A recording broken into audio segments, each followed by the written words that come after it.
Okay, brilliant. Well, welcome everyone to this meeting of the virtual CICS user group.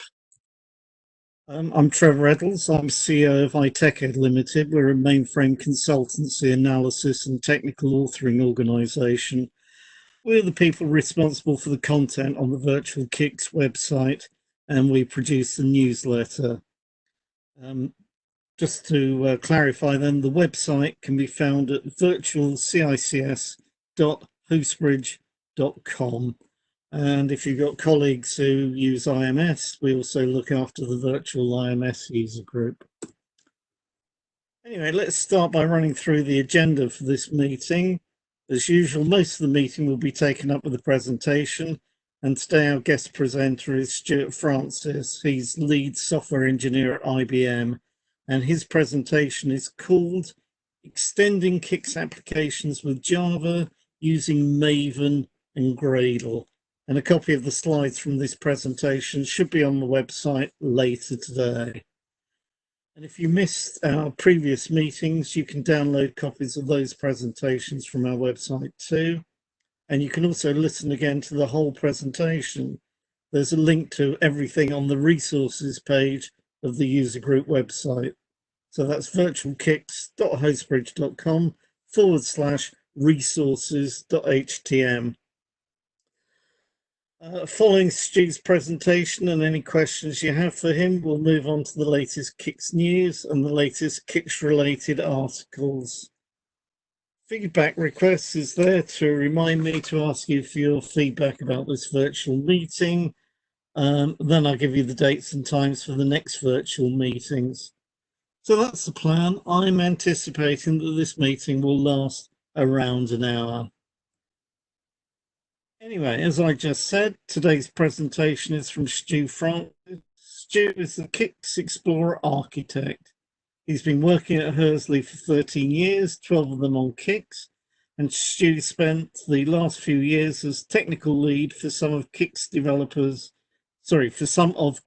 developer experience initiatives. And he tells me that when he's allowed out of the house, he enjoys rock climbing and mountain biking.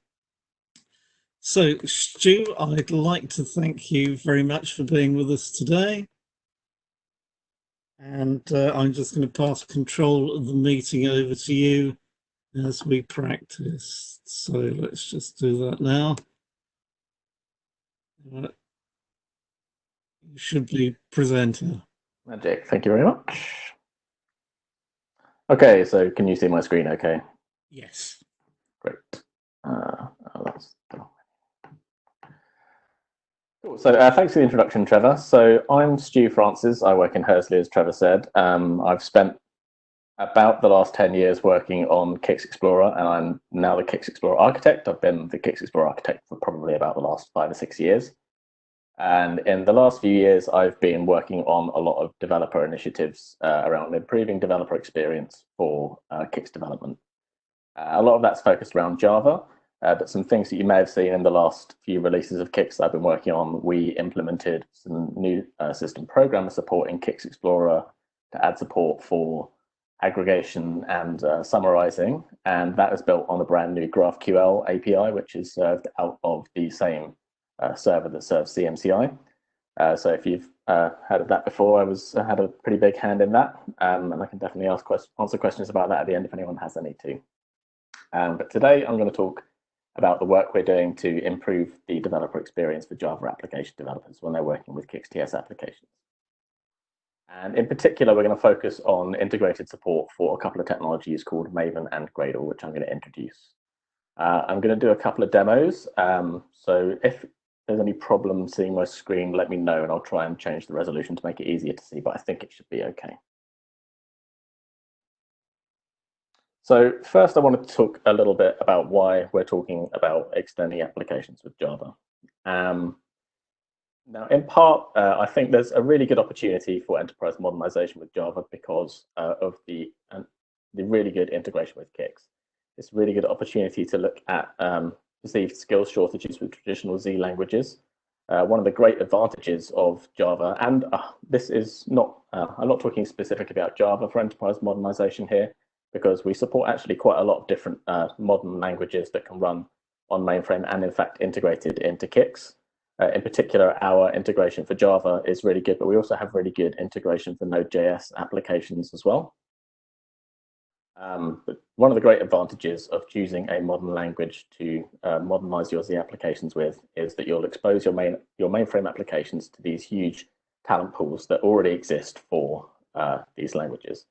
And in particular, that's really interesting for Java because Java has a great heritage of in enterprise computing off C. It's been battle tested for 20 years off C for enterprise applications. And you can bring some of the experience that people have there to work on applications on Z as well. I've put a link in the slides here to a really nice article from IBM Systems Mag, which talks about some of the good aspects of running Java on Z.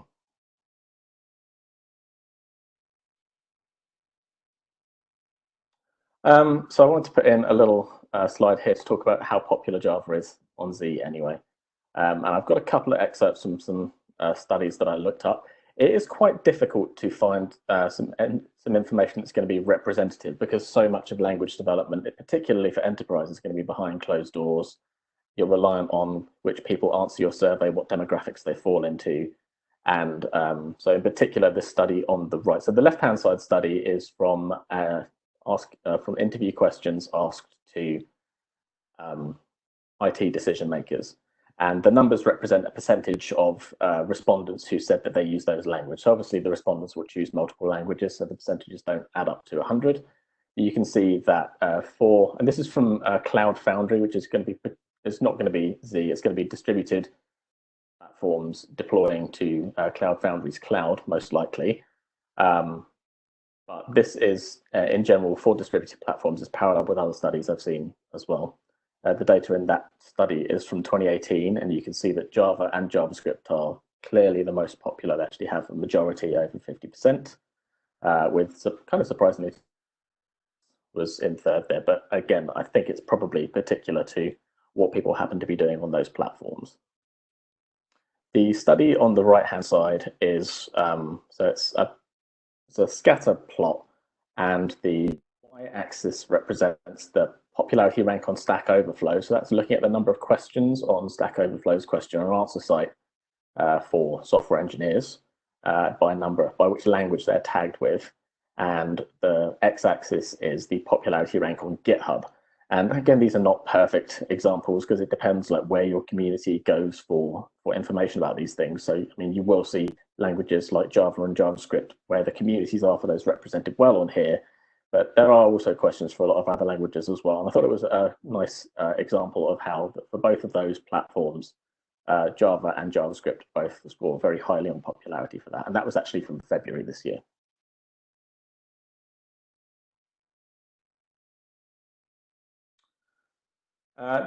So I have here a little history of Java on CICS.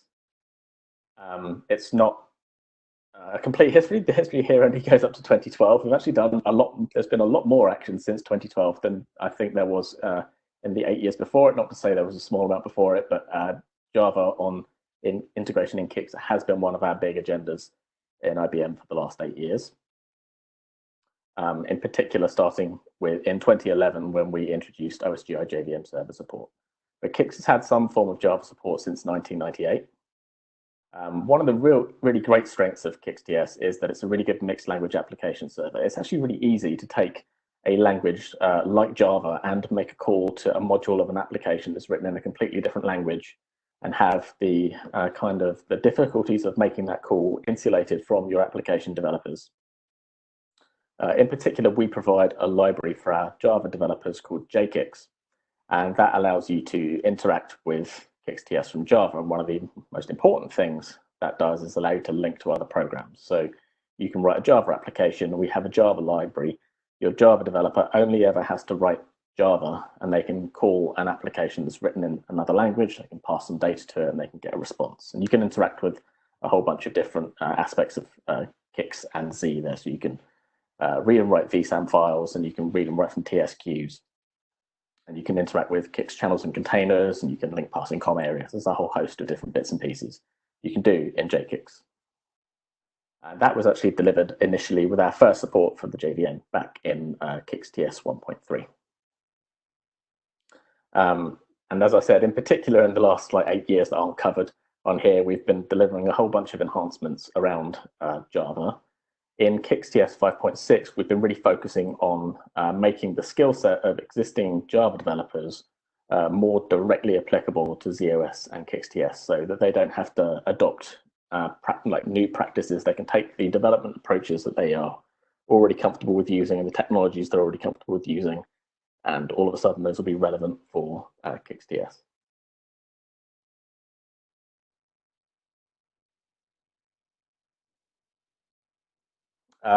So one of the things we wanted to look at was using Maven and Gradle. And that's because Java development, when we develop it for CICS, doesn't feel quite like what it feels like when you develop for other platforms. We wanted to make, as I said, we wanted to take that skill set that Java developers have, the tools they use, and bring them to Z. And one of the big issues we found was that they weren't able to use two of the most popular development tool chains for Java applications.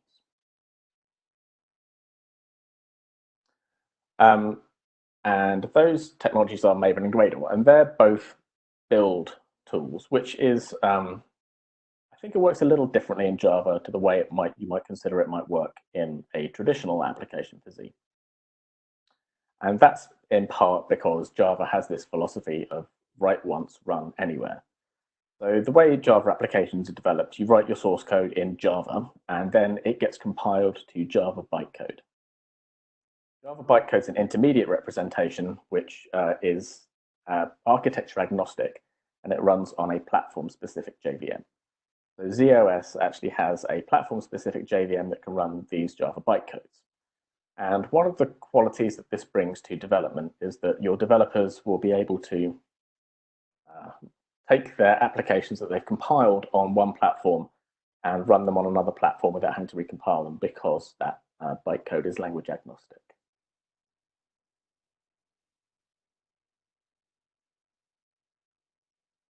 And that actually means that because they can do that, means that people expect to be able to do that. So a really common approach you'll see with Java applications is them being compiled on one platform and run in production on a completely different platform, with people actually just expecting that to work perfectly normally without having to recompile as part of your build and delivery process. And you can build development tool chains which allow you to compile your Java application, run tests against it, and then store it in an artifact repository. And then when it comes to the time you want to deploy it to your test systems, you can pull it from your artifact repository to your test systems and run it against the test workload there. And when you want to run it in your production systems, you can pull it from your artifact repository again, and you're running exactly the same binary in every location. You can write a really predictable deployment process for that. And because that build process is so tightly tied into the way you develop your Java applications, it actually becomes part of your development tooling as well. So your developers themselves are really commonly going to be authoring these build files alongside their Java source code.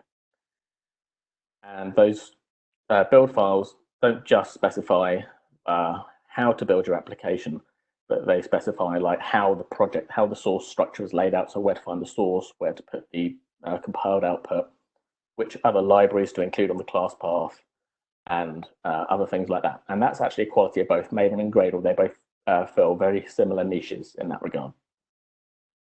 And the problem we had with integrating that with CICS is that our development workflow doesn't accommodate them very well. And I'm going to show you a demo in a minute of what our existing development workflow was before we started this initiative. And then I'll talk a bit about the improvements we've made and our tooling support that we've introduced, and then I'll do a demo of what the experience looks like afterwards.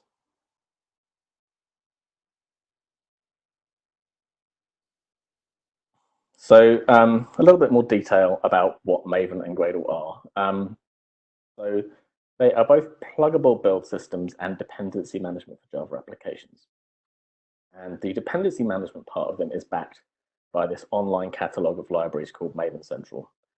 Maven Central is hosted on the public internet, and it has more than 3 million reusable Java application components hosted within it. That's off-the-shelf software you can use. If you've written any Java before, this will probably be very familiar to you. Even if Maven and Gradle aren't, you might have heard of some of the libraries that are hosted there. So, and you find pretty much any piece of third-party, certainly open source library that you might want to use in your Java application. So you can find things like data binding libraries like Hibernate, and you can find language assist libraries like Apache Commons or Guava. So the vast majority of third-party libraries now for Java get published to Maven Central. And you can see here on the right-hand side, they have this coordinate system. So they have this three-part coordinate system of group ID, artifact ID, and version. The group ID represents who published it. So in this case, it's org Apache Commons. The artifact ID represents what it is. So this is Commons Lang version 3, and they do a weird thing in this example where they encode part of the version in the artifact ID. And then the version column represents what version of that is. And when they publish a new version, they don't remove the old version. So you can always, your application will always be able to compile against the version that you specified. And this is actually very different from when I first started writing Java applications. The way it would work is you'd open, when I first started writing Java applications, it was right when Eclipse started becoming popular. And the fact that you could have a integrated development environment with red wavy underlines when your code didn't compile, and it made it, you know, much easier to not forget to put semicolons on the end of lines and things like that. And it was a complete revelation. But it didn't have the kind of quality of experience that Maven and Gradle have since brought. The way it worked in Eclipse was you went, say you wanted to use Apache Commons Lang in your Java application, you went to Apache's website and you downloaded Apache Commons Lang version 3, and then you got whatever version happened to be there.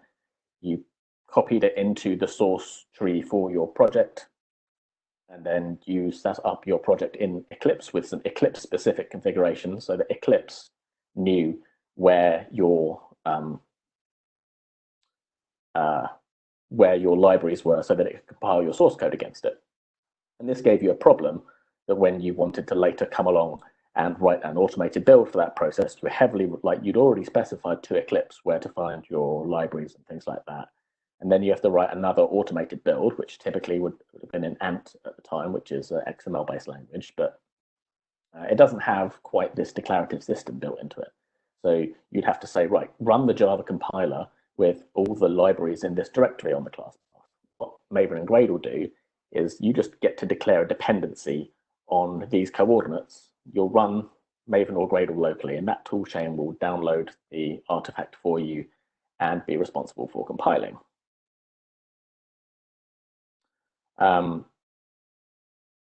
Additionally, Maven and Gradle both are pluggable build systems, so you can extend them with your own custom build logic. And that's really great because one of the really nice things about that is your custom build plugins, which are typically going to be Java libraries, are shareable in Maven Central or whichever artifact repository you happen to be using. But you can take your custom build plugin and put that in the same repository that Maven or Gradle are going to use to satisfy all the other dependencies in your application. So now your build process is a document which specifies where to get all the build tooling you need, or how to get all the build tooling you need, and which build tooling you need, and where and how to get all the dependencies you need. So all you need to start building that application is that specification document that you kind of end up with. And that's actually really nice because it means your tooling like Eclipse, and now there are other really popular Java IDEs as well. And I'm going to talk about the other ones in a bit, but things like IntelliJ and VS Code and Eclipse J, they all have tooling that's capable of looking at that Maven or Gradle plugin specification document and knowing how to build your application in a development configuration. So now you don't have to have a separate file which describes how you build your application in your development tooling and one how you build your application in your automated build. You just have one specification document which describes how to build your application, and then you can build it the whole time. You can build it in all configurations from there. And that gives you really great build repeatability. and eliminates the whole class of bugs that you might have where it works in your development environment, but it doesn't work in your automated build because it happens to be building against the wrong library, or the library isn't available, or something even worse where you don't even notice until runtime where it's compiled against the wrong thing, and you get some ephemeral failure that you can't pin down. It's because you don't have that repeatable build process. And that's a quality, as we saw from, if I go back to the graph, you've got 79% total of applications. And again, this is a survey, so you can't actually vouch for its absolute fidelity, but that's a quality that a lot of Java developers have come to rely on. And we found that that was really difficult for people to take advantage of when they were building their Java applications for CICS. So I want to talk a bit about the existing experience for doing Java development in CICS. And what you'll probably find if you reflect on what I've been talking about for the last few minutes is that it is very much the old kind of Eclipse way of doing things, where you specify how to, you tell Eclipse through its GUI how to build your CICS bundle, which means that when you want to get to an automated development process for building your CICS applications and how to deploy them to CICS, you now don't have that repeatability anymore. But really, the first problem we found was a lot more fundamental, was that we have these Java libraries, JCICS, that's our equivalent for the exec CICS API, was not previously available on Maven Central at all. So what that meant was, if you wanted to use the CICS, if you're a Maven developer and you want to use JCICS, then you're going to have to find some way of artificially getting the JCICS library into your Maven repository. And typically the way people do this is actually for large enterprises, they don't tend to build their applications against that public repository on the public internet called Maven Central, because they want to be able to vouch for which libraries are being used internally. So they will have probably an allowed subset of the libraries that are on Maven Central in a kind of whitelist. And there are a couple of really popular tools for achieving that, called one's by a company called JFrog, it's called Artifactory, and one's by a company called Nexus, by Sonatype, and that's called Nexus. And they provide ways of hosting your own repository to build against, instead of running against Maven Central. So what that meant is that people are going to have to take these Java libraries that we produce. They get shipped, typically they get shipped with CICS Explorer, but they get shipped as part of CICS-TS as well. What they're going to have to do is extract those libraries and put them into their own private Maven repository. Hopefully they have one, otherwise it gets even more awkward. And then someone has to do that before everyone else can compile against the latest version of our libraries. And the way that the current tooling works in CICS Explorer is that we have some bespoke IDE support for adding that library to your compilation class path. So you can set up some Eclipse configuration which says, I want to build against CICS-TS 5.5, and then we'll get the appropriate version of JCICS and put it on your class path so that everything builds nicely in Eclipse. And I'll give you a little demo of the way this process works in a minute. But the difficulty with that is that you'd have to reproduce all that information in your automated build. So it doesn't really help you if you want to use Maven and Gradle. You're probably going to if you're going to try and achieve a build with Maven or Gradle, you're going to have put that in your local repository and then have a completely separate specification. So this isn't really going to help you. Once you actually have everything set up, because we provide good integration with Eclipse, you get a lot of the benefits that I got with Eclipse when the things that make Eclipse a really good place to do Java development, in that you get content assist and red wiggly underlines if things don't compile. You don't forget your semicolons, and it'll actually give you integrated Java doc support for the JCICS API and things like that. But also, I would point out that whilst that support in Eclipse is great, we only did that for Eclipse, so you don't get that kind of integrated experience in things like IntelliJ or VS Code. In terms of what you need to do to get your Java into CICS, you need this other packaging entity called a CICS bundle. I'll talk about that for a few minutes. So once our Java application is deployed, we need some way of referring to it so we can undeploy it later. And we also need to put a little bit of other metadata there when we deploy it as well. So when we deploy a Java application, let's say we're deploying it into one CICS region, that CICS region is actually capable of hosting multiple different Java virtual machines, and that's the thing that interprets the bytecode. You can host multiple of them at the same time within a single CICS region. So it's not enough to just say, I want to deploy this application to this CICS region. You also have to be able to say which JVM in this CICS region do I actually want to deploy it to. So CICS bundle allows us to take our, say this example I've got on the right hand side here. So a web application, so I want to deploy this web application.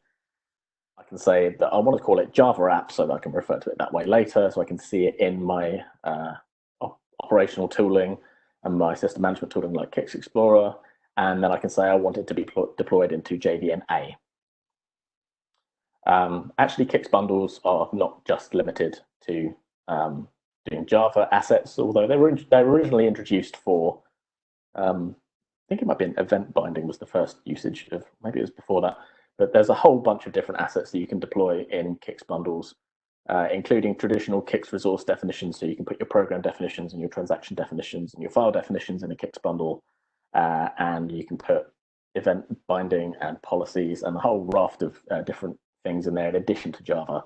And one of the nice things that a CICS bundle allows you to do is the life cycle of that whole thing as one entity. So you've got all those resources deployed into a CICS region, and you want to remove them and put a new version in, you can disable the bundle and discard the bundle, and it'll remove everything that's associated with that bundle, not as one entity, and then you can deploy a new version of everything. So in terms of what you get in a CICS bundle, so this is for the web example that I just showed you. You have this my.java.app.war. That's actually the compiled bytecode for our Java application. It's going to be executed by the Java virtual machine. You get this table of contents thing called a CICS.xml, and that's going to have a reference to this other file, which is the .war bundle file at the bottom. The .war bundle file is like a side file to the war, which has that metadata in, so it has the symbolic name that we wanted to use, and it has which JVM server. And they are also authored in, pre-2020 technology with CICS Explorer. As I kind of alluded to before, having all this technology in CICS Explorer is great. I'm the CICS Explorer architect, so I'm definitely not trying to bash CICS Explorer, and we provide a really good experience there if the tool you choose to use is CICS Explorer. What I'm trying to show is that actually what Java developers would choose to use it might be Eclipse, but that wouldn't necessarily be CICS Explorer. There's a whole bunch of tooling in there that they're going to have to learn to use that will be completely unfamiliar to them. And this survey, which is from the SNCC Java ecosystem report, again, the numbers may or may not be representative, but hopefully they're at least vaguely accurate, shows that actually for respondents to this survey, the Eclipse wasn't even the most popular IDE for Java developers. And this is, I think, borne out in quite large part by the Android development ecosystem, where Google switched their recommended tooling for developing Android mobile apps to use IntelliJ. So their Android Studio is now IntelliJ based rather than Eclipse. And I think that drove a lot of people away from Eclipse and onto IntelliJ, but it also got IntelliJ a lot of mind share. So IntelliJ is at least as popular as Eclipse option. And I think a lot of people regard IntelliJ to be the superior Java development option. And we have no Java development tooling support in that environment at all. So our problem summary is that you can only author CICS bundles in CICS Explorer. The Java developer experience is better in CICS Explorer than more popular IDEs like IntelliJ. And it's difficult, if you want to use Maven and Gradle, it's really difficult to get those to integrate with what we're kind of expecting you to do. So what I want to do now is a little demo of what that looks like when you're using CICS Explorer to author these, so that you can do a little compare and contrast with what we've got now. So I'm just going to switch applications over to a CICS Explorer here. And let's close all this. So what I've got set up here is from what I was talking about, is we have our war. This is our Java web application here.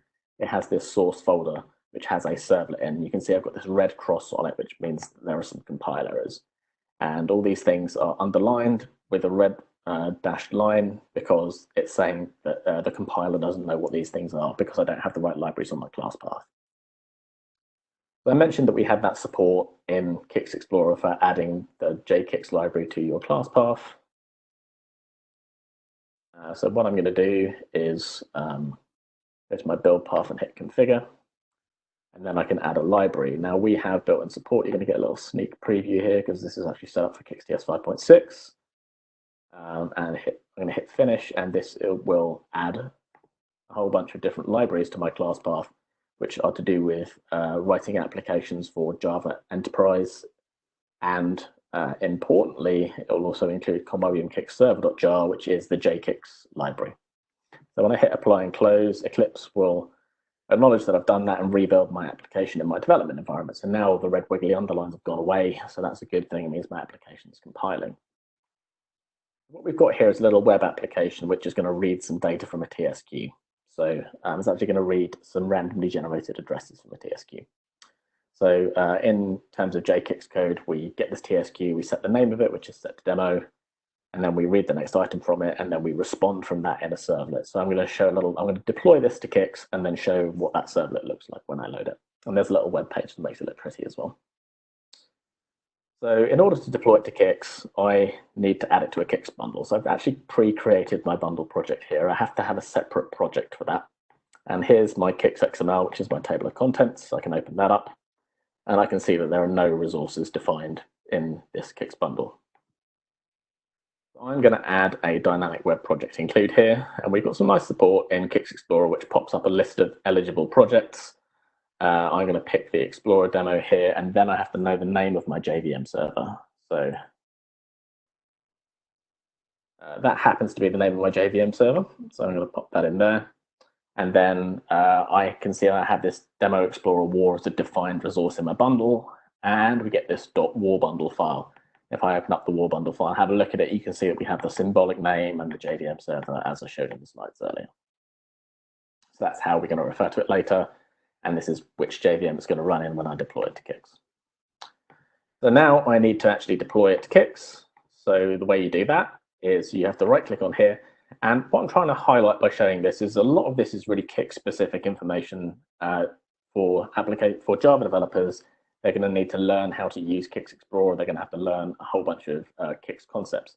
And it's not so much that we don't want them to have to learn them, but we don't want that to be an obstacle for them to be able to do CICS Java development. So what we can do now is right click on the bundle project, and we can do export bundle project to ZOS Unix file system. So this is all pre-filled out. This is my bundle directory on ZOS. So this is actually going to be deployed over FTP. I'm going to hit finish, and that's going to export it. You do have to remember to tick this box which says clear the existing contents of the bundle directory. Otherwise, it will leave files behind, which you may or may not want based on the new contents of your bundle.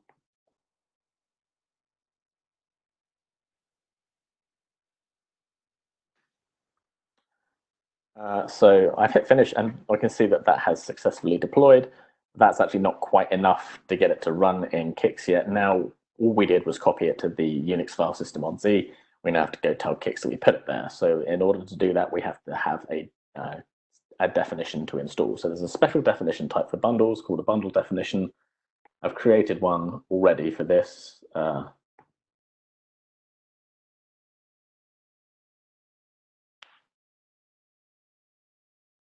created one already. It must be in a group.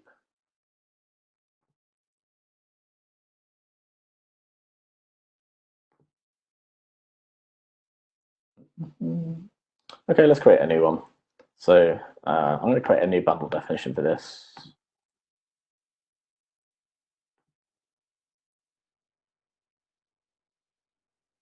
So we're going to put this in a CSD group called Stew. Its name is going to be Explorer. And we need the bundle directory. Now the bundle directory, I have to put where I exported it to. So that's going to be, we actually have a browse button, so let's use that. And that's going to be this Demo Explorer bundle here. Well, it does already exist, so I'm just not looking in the right place.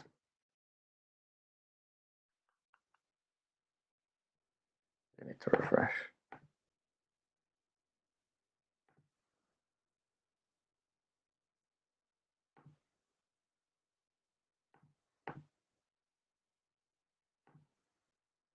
exciting.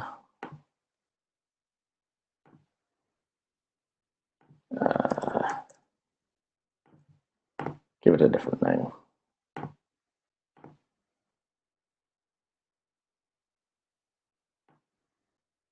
Okay, so that one created successfully. Oh, looking at bundle parts.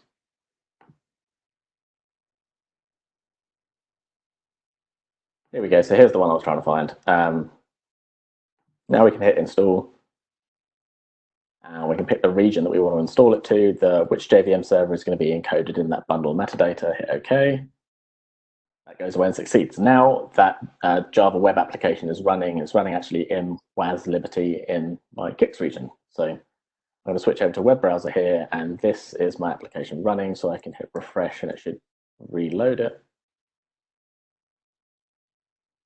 And it will generate some new randomly generated address data from that TSQ each time. So one of the important things to note is that if I want to make a change to this application, I'm going to have to repeat this process again. So, I mean, if I wanted to go make like a very small update, then I can switch over to here. I can open my web application, pick my servlet, a new line, hello world, save. Then I have to right click on this and I have to re-export it. Now,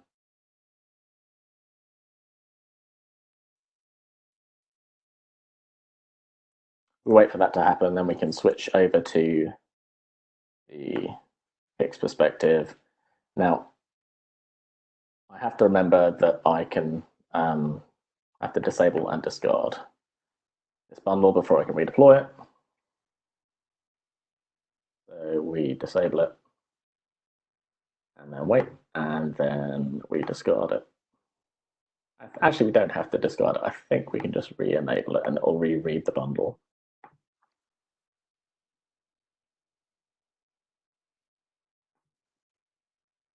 And once that's reread, I can refresh this and we should get an updated version of the application running. There we go, so we get my hello world appended to the end. But a lot of the process you had to do there, you had to repeat. So one of the other things we want to look at is how we can make this a really slick experience for developers using Maven and Gradle. I have seen some of the questions popping up. I will get to those at the end rather than interrupting.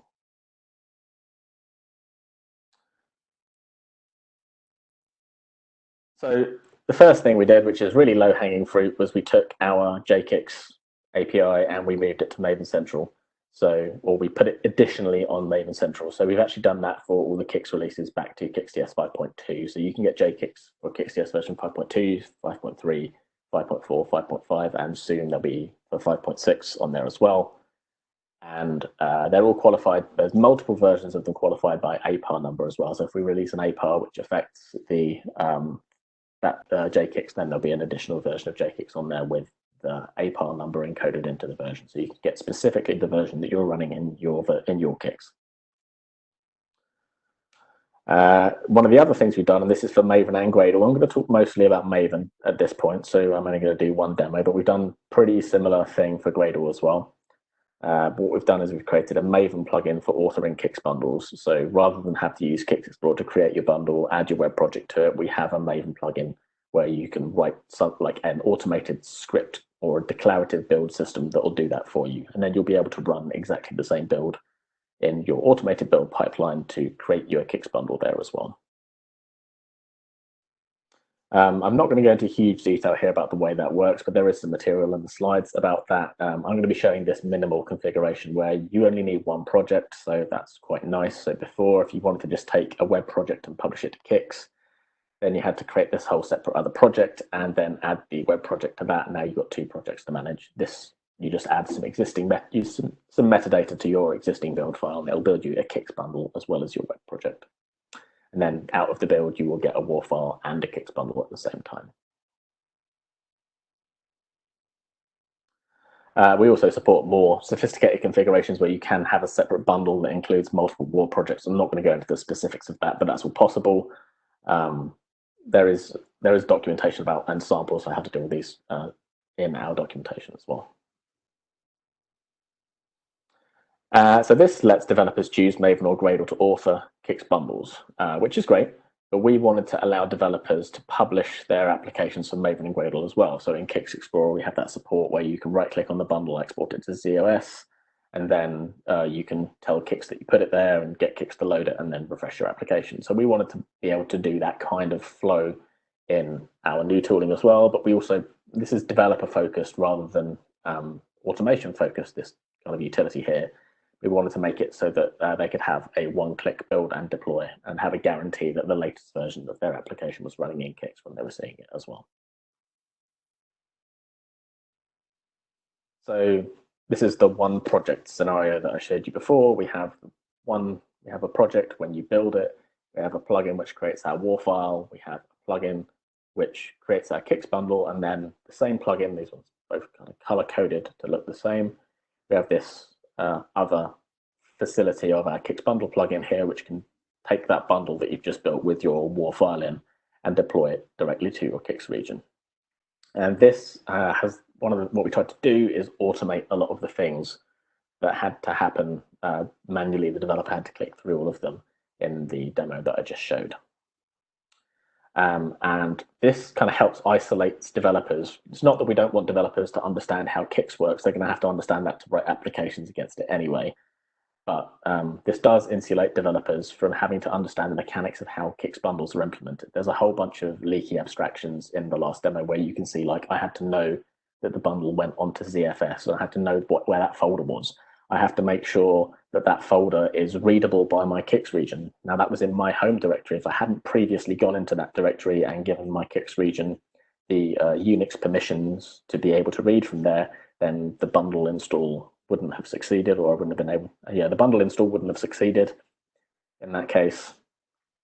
And then, so one of the interesting things we did about this is rather than implement all of that kind of support directly in our plugins for Maven and Gradle, because we knew we were going to have to do two, we chose to implement it as an API that's served by CPSM. So this runs alongside your existing CMCI interfaces that CICS Explorer uses. There's some new API support for publishing CICS bundles as well, and that's available in CICS 5.6.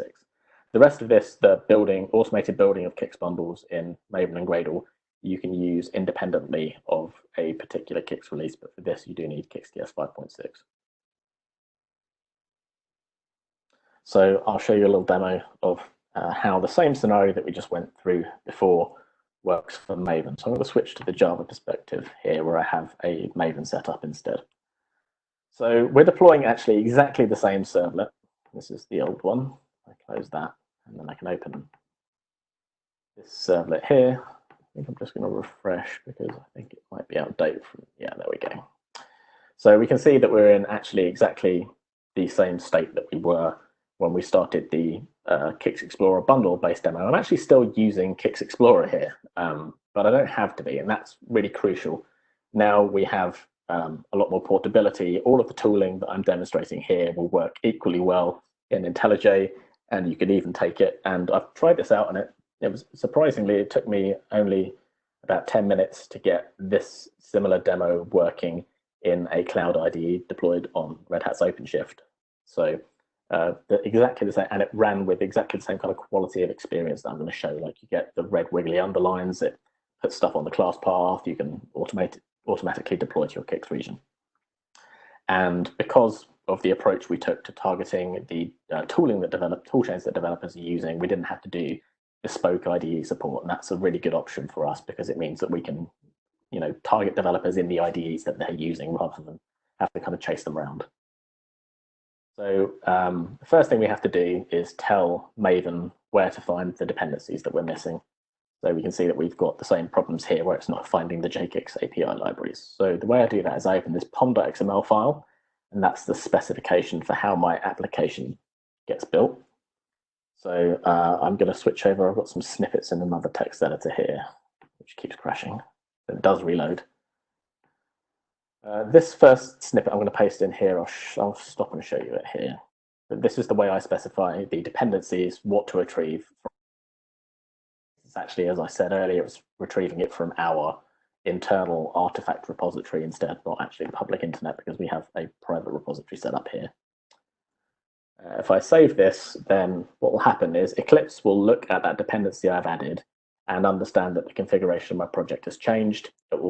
Its integrated Maven support will know that this is a Maven dependency I've added, go download it, put it on the class path for Eclipse, so that when Eclipse compiles it locally, it will know that that library has to be there. So if I switch back to my servlet now, you can see all the underlines have gone, which means Eclipse now knows how to recompile it. But it's not only that Eclipse knows how to recompile it, now Maven knows how to build it. So I can right-click this POM and do run as Maven install. And what that's going to do is tell Maven to compile that project. So this target directory here is my Maven output folder, and you can see this build succeeded. It was able to compile all my source and build me a web project. I can run this in my automated build and compile things against the CICS API. You can see that we produced run as a clean first. So clean will just delete the build directory so that we don't have all the stuff left over from when I was running through the demo before. So now it's empty. We'll run as a Maven install. Install just tells it to run kind of to the end of the build. And that will produce this Java hello world app.war file, which is my web application. This web application is exactly the same one that we were building before, but now we're building it using Maven. But we haven't done the CICS bundle part of this build yet. So back to my snippet selection here. And I'm going to copy this next bit, which tells Maven to run an additional plugin when it's building this project. And this is going to tell it, if I look at the example here, it's going to tell it to build. So Maven CICS, that's us. It's going to use the CICS bundle Maven plugin version 1. It's actually going to download the plugin from an artifact repository internally, but from Maven Central potentially. And that's going to run this extra goal called Bundle War, which is going to take our War project here and create a CICS bundle that represents it. And you can see that we're going to have the same information that we were supplying in CICS Explorer when we did it before. So we have this additional property here that we're specifying, which is the JVM server, which is the same one that I specified previously. One of the advantages of this approach is that you can take this configuration here with Maven, and it's really easy to invent ways of sharing that configuration so you can make it so that this class of web applications always gets deployed to a JVM server called EYUCMCIJ or JVMB or whichever you want it to be, but you can have all of your projects kind of import that configuration. And if we'd have wanted to do anything like that for CICS bundles, we'd have had to invent some bespoke mechanism for sharing that configuration as well. So we can lean on Maven support for all those configurable build niceness.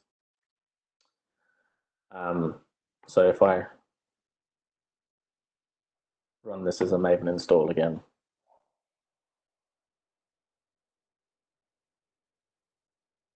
then you can see we actually get an additional file comes out here, which is a zip file, which represents our CICS bundle. So this is a zipped up CICS bundle, and it has exactly the same things in that we would have had if we built that bundle using CICS Explorer. So if I just expand this twisty here, you can see that we get our CICS XML, which is our table of contents that shows what's in our bundle, of our war file, which is our compiled bytecode for the application. It's actually going to get run by the VM, and then we have our .war bundle, which is our bundle metadata, which says which JVM server and what the symbolic name of our bundle is going to be. This is actually derived. We didn't have to specify this in Maven. It's actually derived from your Maven config automatically, but you can override it if you want. So that's taking care of building the bundle, but what about if we want to deploy it? So if we want to deploy it, we do need to specify the same kind of information that we were specifying in CICS Explorer before. So my last snippet is a bit longer. It actually has the previous snippet in as well, so I'm just going to paste it straight over the top. And it just adds this separate execution on the bottom here.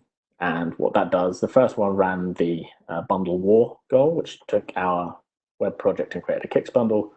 The second one runs this deploy goal as well. And what that does is takes our CICS bundle that we built and actually, I've reproduced a lot of the config here that I don't actually need to. I don't need the JVM server twice, and I don't need the classifier twice. This URL is the URL hosting the API that we're going to use to manage the deploy. So that's the one that I talked about that's hosted alongside CMCI. We need to specify how we're going to authenticate. So that's a username and password. I've hopefully got those pre-entered, so I don't need to type them live. Nothing like a bit of pressure typing your password in a demo. And then we have to specify which definition we're going to use, the same as we did in CICS Explorer. So the way that we are envisaging this gets used is that a system programmer can pre-create the definitions that the application developers need to deploy their bundles, so that they don't have to, because that's going to be system programmer specific knowledge anyway, like where is an appropriate place to deploy the bundle. So our bundle definition is there. This is the group it's in, and this is the CICS it's in. And fortunately, I get to specify these all by name now, so you don't have to watch me fumble around CICS Explorer's UI trying to find the right bundle definition because I'm looking in the wrong place. So that's value add for me, so I don't have to do that in the demo again. And then we specify which CICS region we want to deploy it to. Now, the eagle-eyed amongst you might notice that this is still going to have to get exported to ZOS, but I haven't had to specify which bundle directory it gets deployed to. And the way that works is this definition has to pre-exist, and what it's going to do is it's going to go look at that definition and look at the bundle directory that was specified in that definition, and then deploy it to there. Actually, there's some protection in the server so that you can, when you set up the server, you specify where you want your bundles to get deployed to. So you pick a root directory for all of your bundles, and it will stop you from deploying any bundle where the bundle directory isn't like a subdirectory of that one. So you can make certain bundles eligible for this by changing the deploy directory to be a subdirectory of that configuration. And I will talk about that a little if I still have time. So now we should be able to run this. I actually have a kind of pre-canned launch config here, which has my username and password set up in it.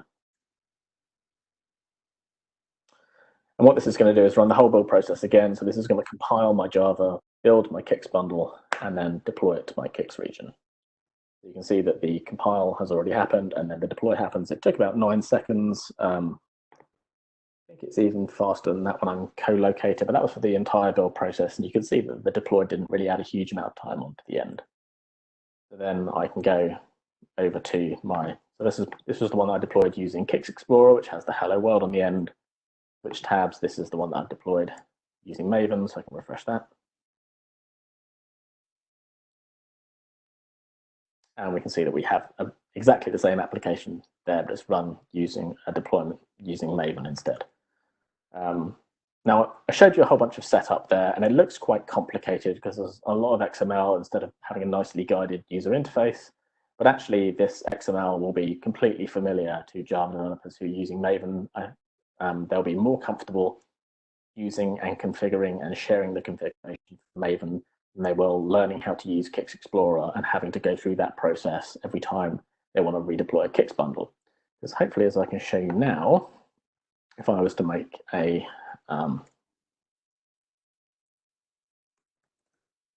change to this application as well and hit save, then redeploying this application is as simple as I can just run the same build I had previously, and that will rebuild my Java source that I've just changed, build me a new CICS bundle, and then redeploy my CICS bundle. And kind of nicely about this as well, we made it so that if the CICS bundle already exists, it will get undeployed, and so it will get disabled and then discarded and then reinstalled and then re-enabled. And we actually go like the whole, so I showed you in my CICS demo of only disabling it and re-enabling it. That worked for that example, but if I was adding new bundle parts as well, which you might be doing through this interface, so if you wanted to add an extra web project and deploy 2 web projects at work, you would need to disable, discard, and then reinstall. So this goes through the whole process every time. But you can see it only took 8 seconds. Actually, spent much more time talking about it than it took. We can hit refresh in here. And we can see those changes are live. We can make another change. And redeploy that. And this is really good for CICS application development, because one of the difficult things about CICS application development, as opposed to regular, what Java developers might be used to, is those JKICS applications can really only be deployed onto CICS, so only be able to run them for real when they're running CICS. And one of the things that I have been working on in the last release, which you might have seen in our last RFA, is to do things to enable Java developers to be able to run their JKICS applications locally rather than having to deploy them to CICS. That's even more, and I can talk a little bit about that at the end if we have time. But that's what I've been working on for the last 6 months.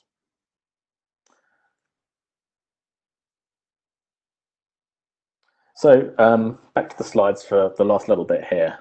I wanted to show you some screenshots of what this looks like when you're running with this tool chain in completely different environments. And just to kind of stress, we didn't do anything in particular to target these environments.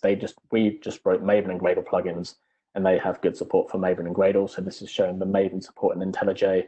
Actually, IntelliJ support for Gradle is really good. A demo of this running in the Gradle plugin in IntelliJ is really nice. Then we have VS Code, which is Microsoft's open source editor. So you can run the same tooling in there or compile all of your Java source exactly the same way. And this is a little screenshot of it running in Eclipse Che, which is Eclipse's cloud IDE. So this is actually running inside a web browser. You get the same content assist, like suggestions based on the API, based on Eclipse Che being able to understand the Maven configuration. And yeah, you can use, because it has integrated support for Maven and running Maven builds, you can use Eclipse Che to do cloud development of CICS Java applications and deploy them to CICS regions for real.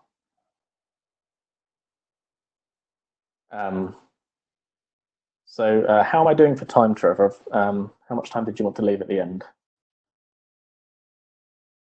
Well, you're coming up very close to your time, so we've got one question already, I can see, but if you could be a little bit speedier now, that would be good.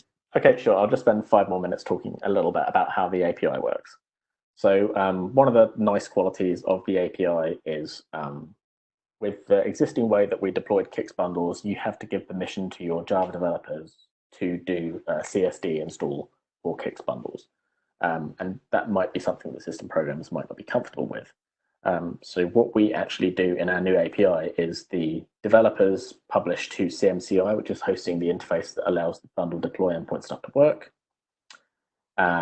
Then what happens is we do a context switch to a bespoke deploy user that your system programmers can really lock down the permissions of, so they can only do these very specific things. And as I mentioned before, the API will only allow you to deploy specific bundles. Then once that context switch has happened, the deploy user will read the information from the CSD, unpack the files to ZFS. Because this is a pre-configured directory, the system programmer can be responsible for setting the permissions on that correctly so that it doesn't get incorrect permissions or anything like that. And you know that your deploy user is going to have permission to write there. Actually, we'd recommend that your deploy user is the deploy user, and your CICS region users are the only users that have permission to read from there, because your developers now don't even need to know that ZFS exists for the purposes of deploying CICS bundles. Then CMCI running as deploy user tells your CICS region to install the bundle, so it goes and looks at the CSD, reads the definitions from CFS, such like that. So there's some security configuration that you need to set up to make that work, but it gives you much more control over the way that process happens. There's some notes in the slides about which versions we have available and where you can get them.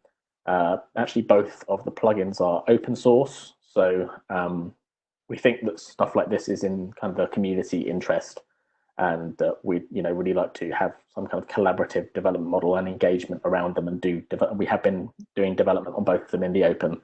So you can look, we have had issues on our GitHub pages for those, so you can go and have a look and raise issues, and we'll respond there. You are still free to raise RFEs if you don't want to do things in public, and raise PMRs as well privately, but you also have that as a support option, or you can raise issues on GitHub and we'll respond to either.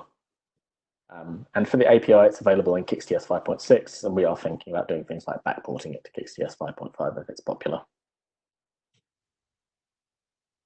And that's it from me.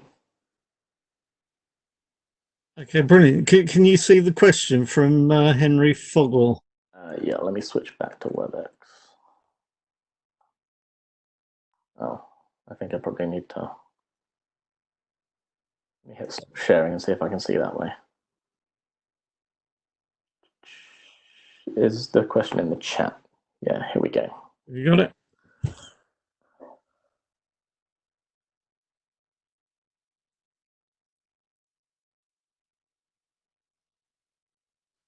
So the question is about using solutions like Endeavour and ChangeMan. So I think this is still going to be pretty compatible with Endeavour and ChangeMan to do things like code promotion and build from change package. I think you just need to make sure that once you deployed your application to your regions and you did whatever, I'm definitely not an expert in Endeavour and ChangeMan, but the way I understand them is, we are still piggybacking on the existing bundle deployment process. So the files still go on ZFS in the same way they would before. So if you are already doing CICS bundle development and you have, you could still put the source code in Endeavour, and then you could use Endeavour's existing processes to promote the bundle from your development systems to your production systems. You're not obliged to use the bundle deployment API in production. In fact, we would recommend that you don't. We'd recommend that you have it all statically set up. So you would probably want to have some formal promotion process for that anyway. But I think it should be reasonably compatible. In terms of aligning the having it so that Java developers can do development for Java off-platform and be able to check their source out from things like Endeavour, I think I saw a really good presentation about how Endeavour, I think it's Endeavour that does it, hosts so you can set it up so that it will host your code using Git as well. So it will have two interfaces. So you can either use the Endeavour interface or the Git interface, and then you can check out your source from Endeavour on Z, or you can check it out from Git on distributed, and then commit through either interface as well. I think it was Endeavour. Don't hold me to that, but there's some cool technologies around doing that sort of thing as well. Okay, great. Has anyone else got any questions and they want to type in? I saw there was another question in the Q&A about whether or not this is recorded, and I think it is, right, Trevor? Yes, this whole session will be recorded and it'll be available from our YouTube channel, probably later today, but definitely by tomorrow morning. There'll be a link on the website to it, so you can access it from there.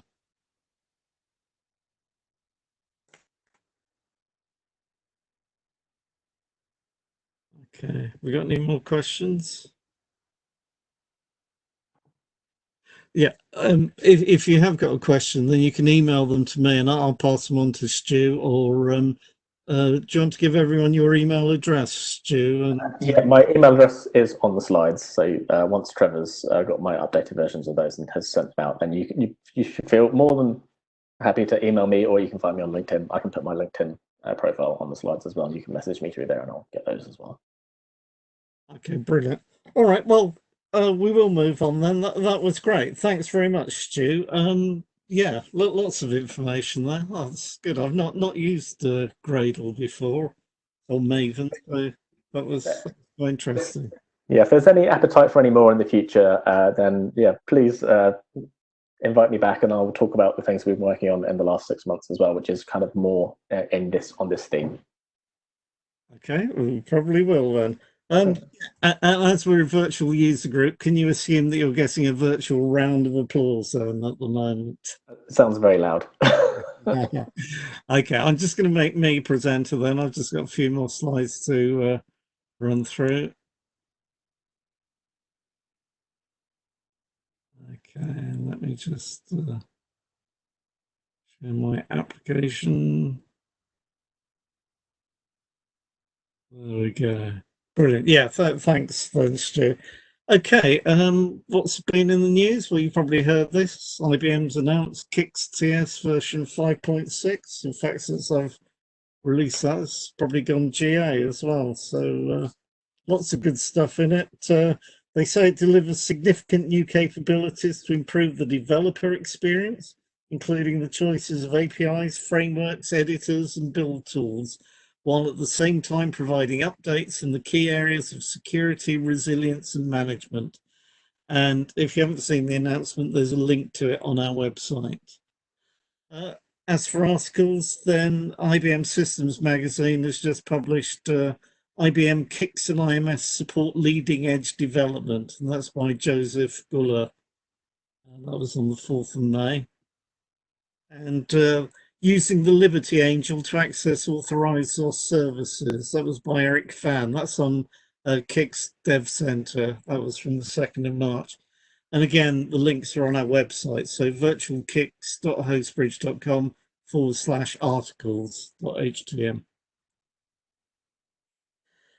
As always, can I ask for feedback about this meeting? You can comment on anything good and anything you think we can improve on for next time.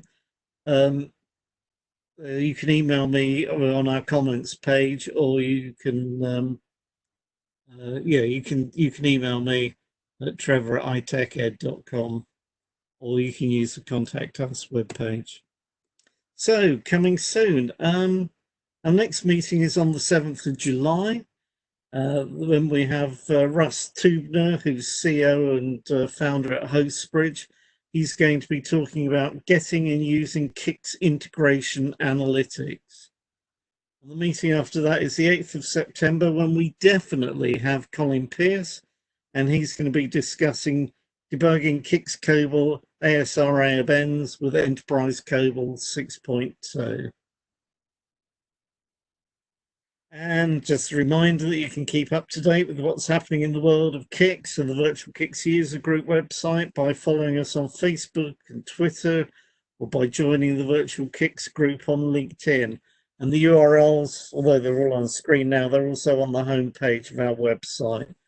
And yes, but if you use hashtags, and the hashtag is Virtual CICS, and if you do use Facebook and things like that, then can you like us? Because everyone likes likes. So that's all for this meeting of the virtual CICS user group. Can I thank you all for attending? Thanks to Hostbridge Technology for sponsoring our user group and making these meetings possible. And of course, I'd particularly like to thank Stu Francis for his presentation. So that's it. Thank you all very much for joining the meeting, and see you on the 7th of July.